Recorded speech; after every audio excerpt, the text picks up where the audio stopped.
What is going on, guys and gals? It is your boy J Love coming back at you with another video about Hotshot, trucking in general, all the good things that you guys watch my videos for. Here's another one, guys. Just a little bit ago, we actually had a pretty funny run-in with a broker. We were doing some private dispatch for a guy, and I want to tell you about that story.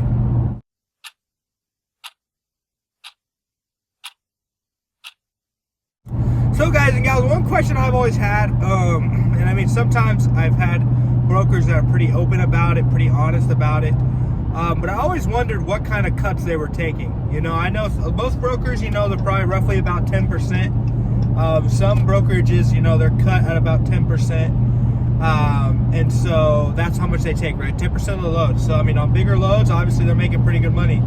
But, you know, obviously we do battle with double brokering. We do battle with people taking cheap freight. And the problem, I think, at the end of the day isn't so much that somebody will move something for cheap, but the reason that the rate's so cheap a lot of times is because there's somebody who's getting their pocket lined as like a double broker or something like that, right?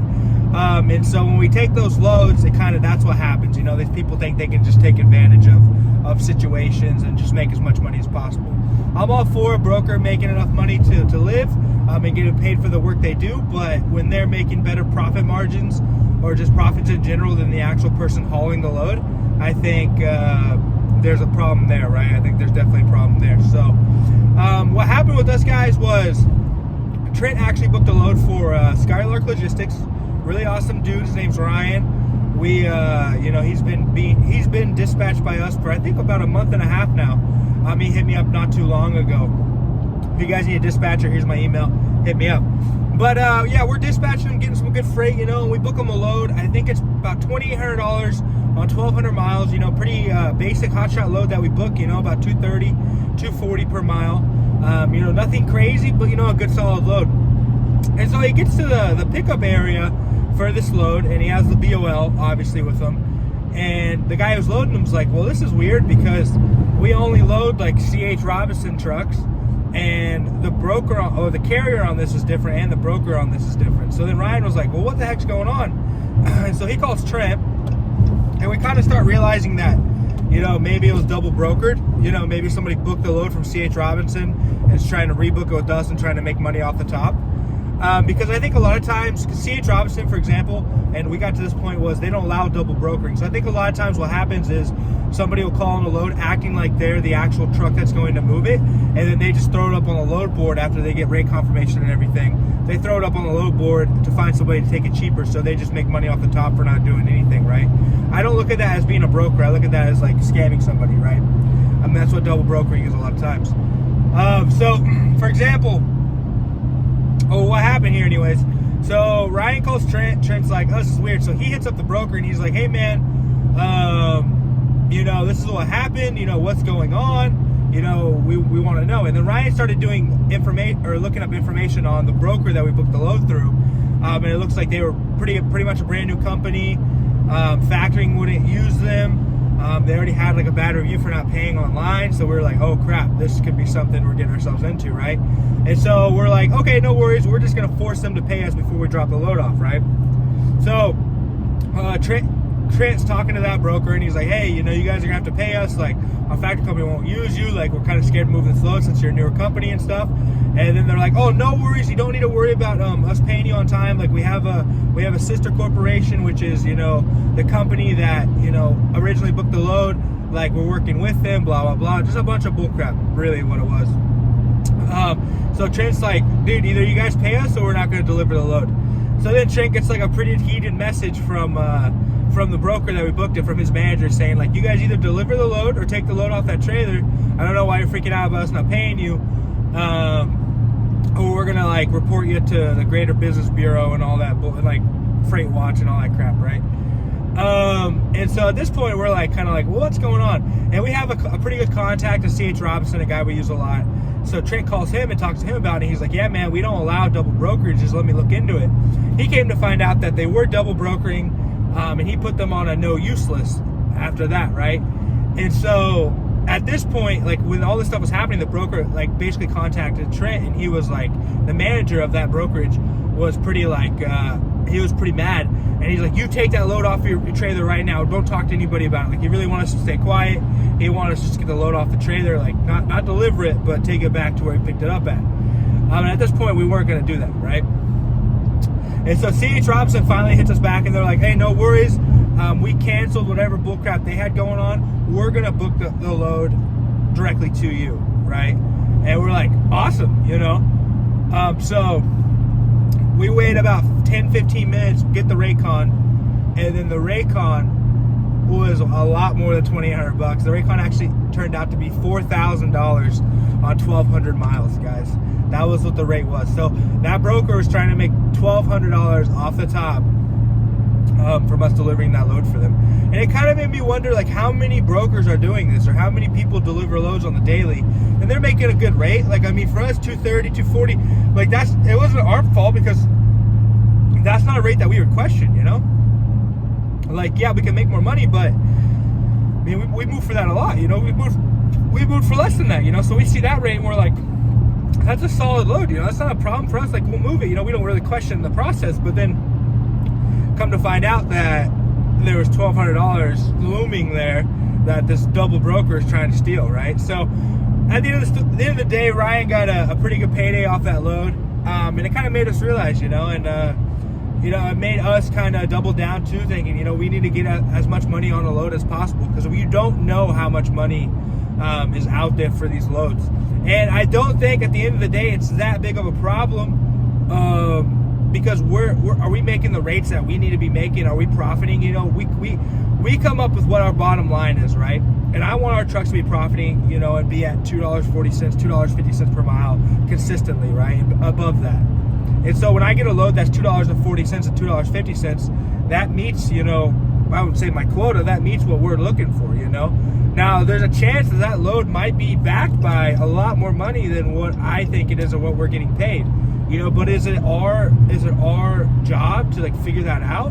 Well, no. I mean, I think, really, honestly, I think what should be there should be more rules in place about, you know, these third-party users. You know, if that means putting more rules on dispatching services, I mean, I'm all for it. Obviously, we offer a dispatching service, but being able to put rules on brokers about how much money they can actually take, you know, to do their job, you know, because they have a lot of power.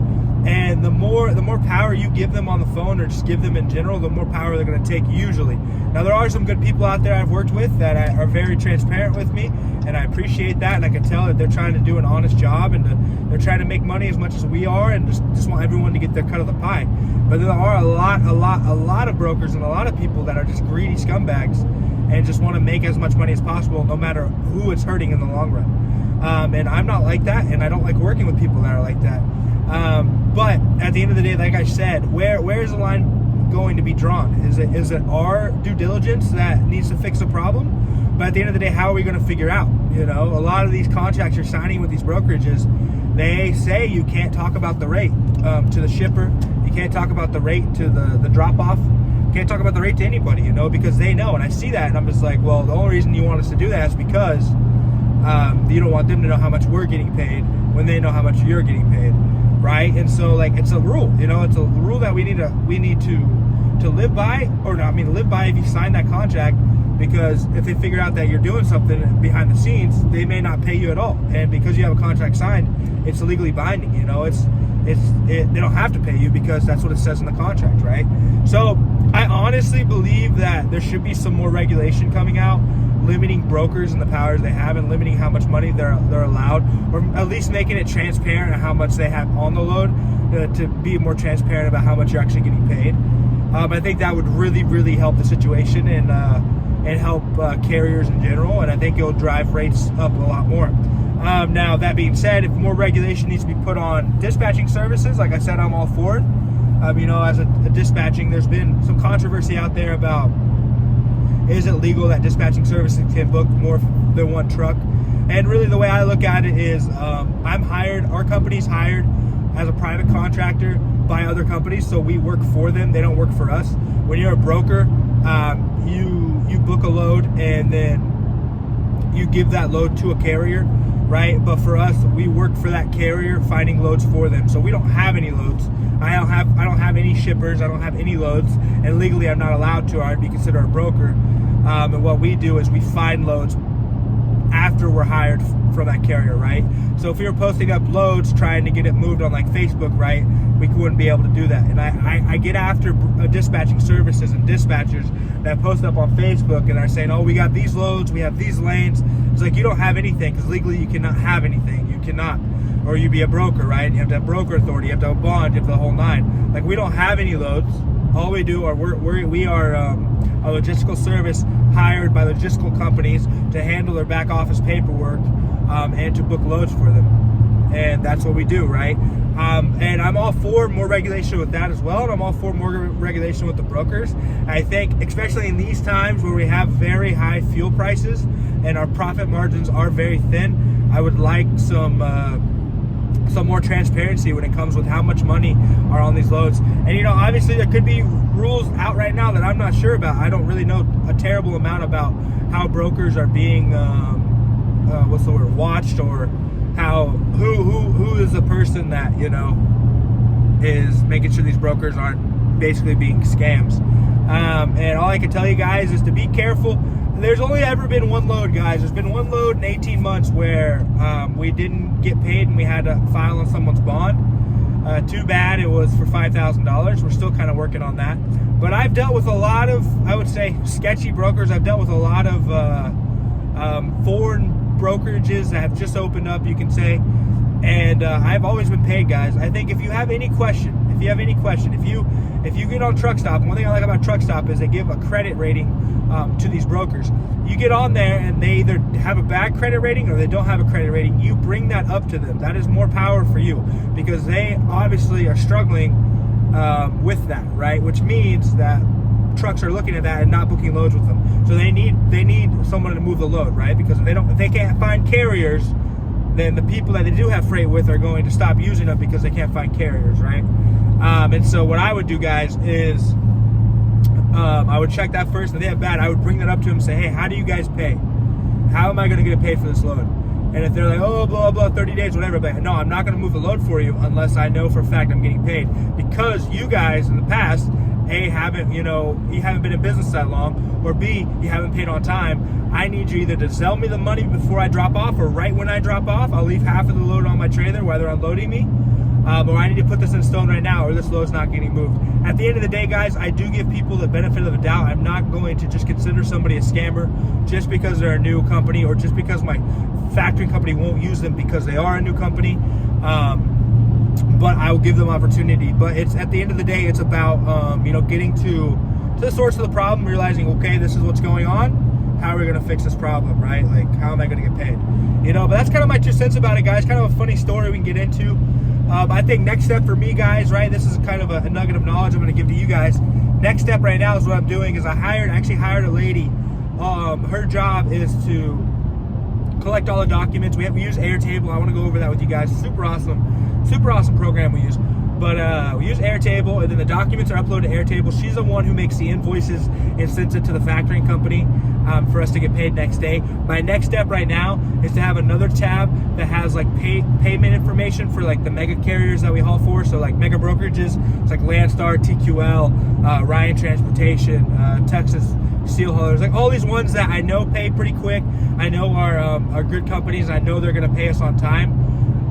So that we can actually start sending that directly to them instead of getting charged with the 3% from our factoring company. Because now that we've grown, guys, I don't need every load to pay me like next day, because when I'm doing settlement sheets and stuff, because the guys are continually running, or because we have guys that are continually running, it's continually filling my bank account with enough money to be able to pay out the drivers that are needed. It isn't like I have to pay this driver from this load, because if they keep running, it's just going to keep going, right? We're definitely not in the red. I mean, when we first started, we were in the red, obviously, guys. It takes a while to profit, especially when you're trying to build a system that's going to sustain for a long period of time, and you're not just in it for a cash grab. It takes a while to profit, guys, but now that we have a good amount of drivers, we have 4 lease-ons currently, and two of the people that are leased onto us, Rod and Ray, are putting another truck on the road shortly. And so that puts us at 6 truck guys. At that point, you know, we're doing over most likely $120,000 at least gross per month. We'll probably be more about 140,000. But obviously, not every truck is on the road running super hard during that time, right? But yeah, that's our next step, guys. We're going to be actually sending our invoices directly to these bigger carriers that we know are going to pay us on time. Since now I'm not so worried about getting paid next day, I can afford not to have that money in my bank account, which means I can afford not to pay that 2 or 3% fee that I'm usually paying. I'd much rather pay a friend of mine to do that work, and then, you know, give her good employment that pays her well, right? Than paying like another company. So yeah, guys, I just want to make this video real quick. I'm in the Scat Pack driving to Ohio. I love you guys so much. I thank you guys for being a part of the channel. Like I said, if you guys, you know, need a factoring company, if you guys need a fuel card, I'm going to drop RTS Financial below. Kenneth is my guy. I use them. I use RTS, and he's a really awesome dude, really straightforward. He's not going to scam you. That's the biggest thing. A lot of people are just taking advantage of people. He's not that type of dude. So hit him up.